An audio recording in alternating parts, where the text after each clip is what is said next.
Good morning everyone! For today's video po ay maglilinis tayo ng lagayan ng ating ref kasi masyado na siya madumi guys at kailangan ng linisin. So, ayan, dahil po 2 weeks po kaming wala dito sa bahay guys dahil doon kami sa QC at doon kami nagpasko at nagbagong taon. So, pagdating ko nga ay nakita ko nga yung ref ko ay madumi na at ayan na nga, isa-isa ko siyang sinabunan at yan, binanlawan ko na siya guys kasi tapos na ako magsabon dyan.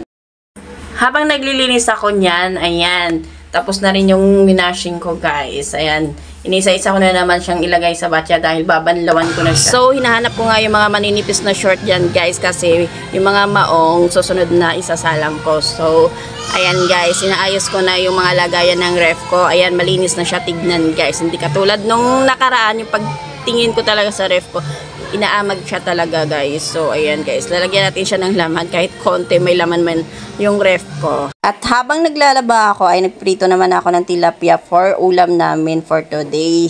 So ayan na nga, tinatapos ko na nga yung aking labahin. So dito lang umiikot yung mundo ko sa kusina guys for today, and then busy-busyhan ang pig. So thank you for watching guys. Bye bye. Thank you.